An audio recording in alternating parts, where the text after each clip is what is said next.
पौराणिक काल में ऐसी कई महिलाएं हुई हैं जिन्हें हम आदर्श और उत्तम चरित्र की महिलाएं मानते हैं, लेकिन उनमें से सर्वोत्तम है माता सीता। जैसे श्री राम को पुरुषों में उत्तम पुरुषोत्तम कहा गया है, उसी तरह माता सीता भी महिलाओं में सबसे उत्तम हैं। इसके कई कारण हैं। आओ जानते हैं सीता माता के बारे में 10 रहस्य। धर्मशास्त्रों में ऐसी ही अनेक गृहस्थ और पतिव्रता स्त्रियों के बारे में लिखा गया है, जो आज भी हर नारी के लिए आदर्श और प्रेरणा हैं।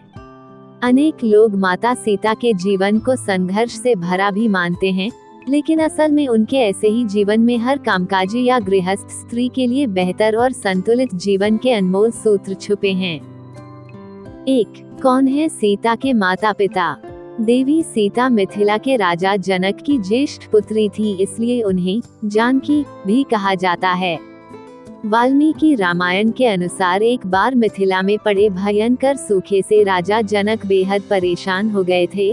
तब इस समस्या से छुटकारा पाने के लिए उन्हें एक ऋषि ने यज्ञ करने और धरती पर हल चलाने का सुझाव दिया। उस ऋषि के सुझाव पर राजा जनक ने यज्ञ करवाया और उसके बाद राजा जनक धरती जोतने लगे। तभी उन्हें धरती में से सोने की डलिया में मिट्टी में लिपटी हुई एक सुंदर कन्या मिली। उस कन्या को हाथों में लेकर राजा जनक ने उसे सीता नाम दिया और उसे अपनी पुत्री के रूप में अपना लिया। ये रहस्य आज भी बरकरार है कि सीता के माता पिता कौन हैं। अब आप देखिए कि ऐसी महिला जिसे अपने माता पिता के बारे में कुछ भी नहीं पता है, वह राजमहल में पली बड़ी। इस देश में ऐसी कई बालिकाएं हैं जिन्हें उनके माता पिता मंदिर की देहली, अस्पताल के बाहर या कचरे के ढेर पर छोड़कर चले गए हैं। ऐसी बालिकाओं को अनाथ आश्रम में जगह मिलती है या भाग्यवश वे किसी अच्छे घर की बेटी बन जाती है। लेकिन सैकड़ों ऐसी भी हैं जो कि सड़क पर अकेली ही भटक रही हैं। उन सभी महिलाओं को माता सीता की ओर देखना चाहिए और हौसला रखना चाहिए। 2. राम सीता का विवाह। यदि मन में श्रेष्ठ के चयन की दृढ़ इच्छा है तो निश्चित ही ऐसा ही होगा। सीता स्वयंवर तो सिर्फ एक नाटक था। असल में सीता ने राम और राम ने सीता को पहले ही चुन लिया था। मार्गशीर्ष अगहन मास की शुक्ल पक्ष की पंचमी को भगवान श्री राम तथा जनकपुत्री जानकी सीता का विवाह हुआ था। तभी से इस पंचमी को विवाह पंचमी पर्व के रूप में मनाया जाता है। निश्चित ही आज के दौर में किसी पुरुष में राम ढूंढना मुश्किल है, लेकिन इतना भी मुश्किल नहीं। एक पत्नीव्रत धर्म का जो पालन करे और 7 वचनों को जो गंभीरता से ले, उसी से विवाह करना चाहिए।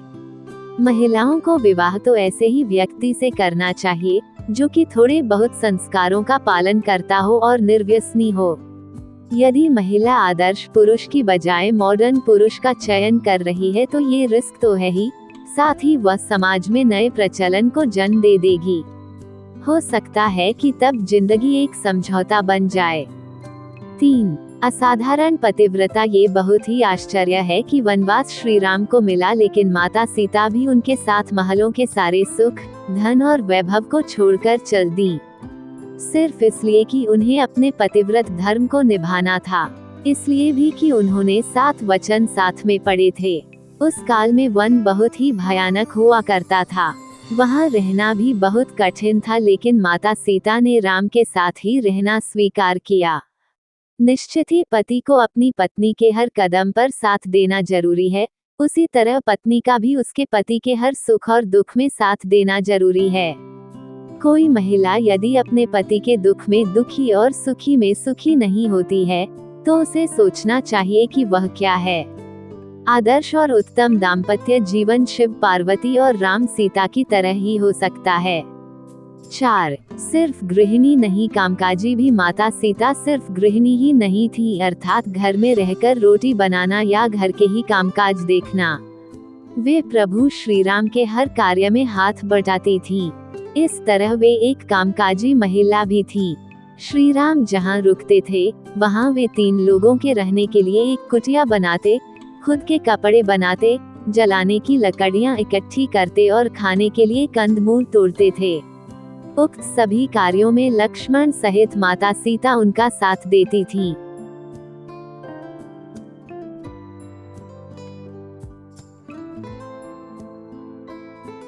5. सीता का साहस। माता सीता का जब रावण ने अपहरण कर लिया और उन्हें अशोक वाटिका में रखा, तब इस कठिन परिस्थिति में उन्होंने शील, सहनशीलता, साहस और धर्म का पालन किया।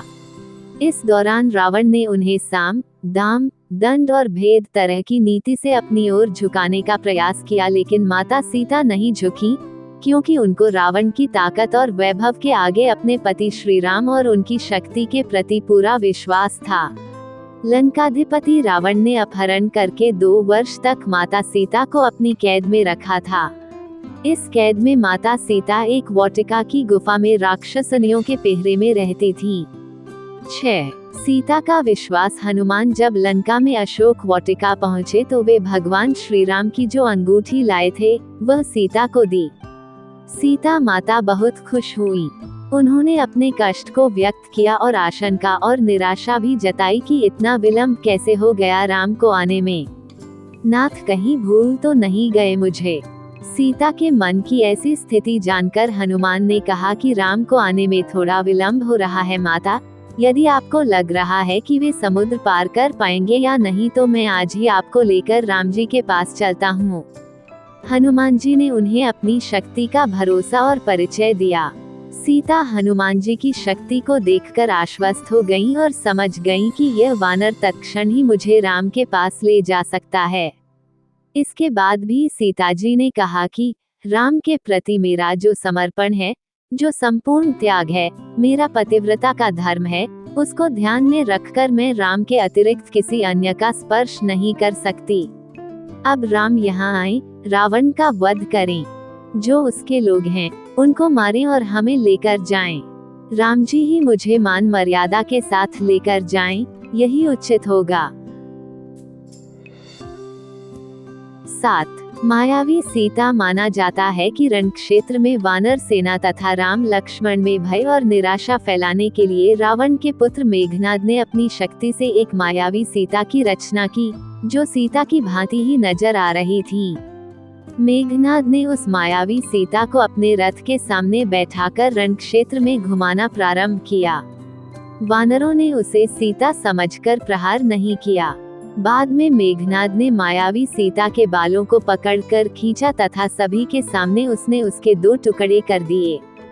ये दृश्य देखकर वानर सेना में निराशा फैल गई। सभी सोचने लगे कि जिस सीता के लिए युद्ध कर रहे हैं वे तो मारी गई हैं। अब युद्ध करने का क्या फायदा। राम ने सीता की मृत्यु का समाचार सुना तो वे भी अचेत हो गए।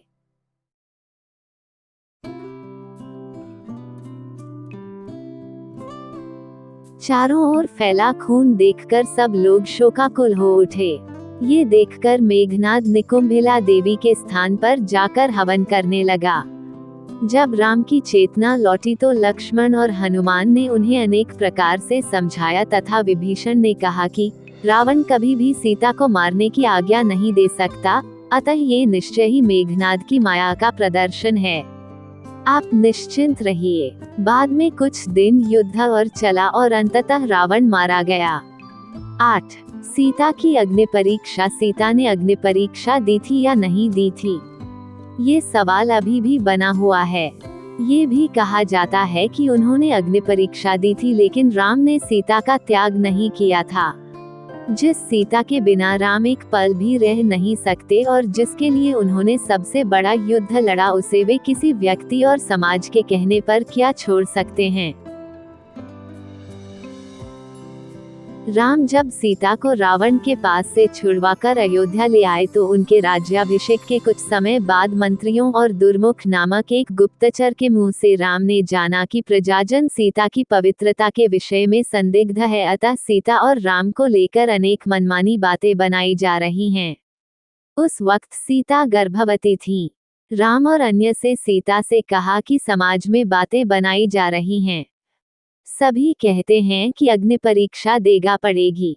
माना जाता है कि राम और समाज द्वारा संदेह किए जाने के कारण सीता ने ग्लानि, अपमान और दुख से विचलित होकर चिता तैयार करने की आज्ञा दी।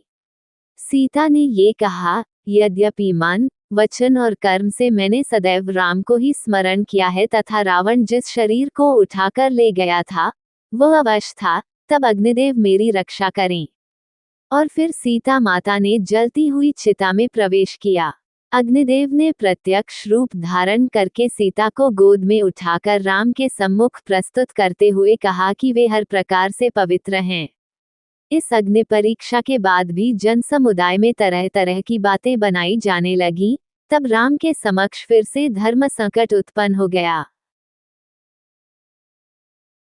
9. वाल्मीकि आश्रम में सीता जब गर्भवती थी तब उन्होंने एक दिन राम से एक बार तपोवन घूमने की इच्छा व्यक्त की। किंतु राम ने वंश को कलंक से बचाने के लिए लक्ष्मण से कहा कि वे सीता को तपोवन में छोड़ आएं। हालांकि कुछ जगह उल्लेख है कि श्री राम का सम्मान उनकी प्रजा के बीच बना रहे, इसके लिए उन्होंने अयोध्या का महल छोड़ दिया और वन में जाकर वे वाल्मीकि आश्रम में रहने लगी। वे गर्भवती थी और इसी अवस्था में उन्होंने अपना घर छोड़ा था। वाल्मीकि आश्रम से सीता ने लव और कुश नामक 2 जुड़वां बच्चों को जन्म दिया। 10. सीता की मृत्यु। माता सीता अपने पुत्रों के साथ वाल्मीकि आश्रम में ही रहती थीं। एक बार की बात है कि भगवान श्री राम ने अश्वमेध यज्ञ का आयोजन किया। उस यज्ञ में वाल्मीकि जी ने लव और कुश को रामायण सुनाने के लिए भेजा। राम ने दोनों कुमारों से यह चरित्र सुना। कहते हैं कि प्रतिदिन वे दोनों 20 सर्ग सुनाते थे। उत्तरकांड तक पहुंचने पर राम ने जाना कि वे दोनों राम के ही बालक हैं। तब राम ने सीता को कहलाया कि यदि वे निष्पाप हैं तो यहाँ सभा में आकर अपनी पवित्रता प्रकट करें। वाल्मीकि सीता को लेकर सभा में गए। वहां सभा में वशिष्ठ ऋषि भी थे। वशिष्ठ जी ने कहा, हे राम, मैं वरुण का 10वां पुत्र हूँ। जीवन में मैंने कभी झूठ नहीं बोला। ये दोनों तुम्हारे पुत्र हैं। यदि मैंने झूठ बोला हो तो मेरी तपस्या का फल मुझे न मिले। मैंने दिव्य दृष्टि से उसकी पवित्रता देख ली है।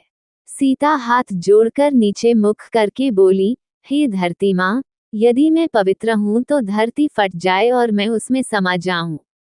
जब सीता ने ये कहा तब नागों पर रखा एक सिंहासन पृथ्वी फाड़कर बाहर निकला।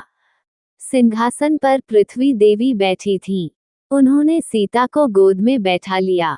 सीता के बैठते ही वह सिंहासन धरती में धंसने लगा और सीता माता धरती में समा गईं। हालांकि पद्मपुराण में इसका वर्णन अलग मिलता है। पद्मपुराण की कथा में सीता धरती में नहीं समाई थी, बल्कि उन्होंने श्रीराम के साथ रहकर सिंहासन का सुख भोगा था और उन्होंने भी राम के साथ में जल समाधि ले ली थी।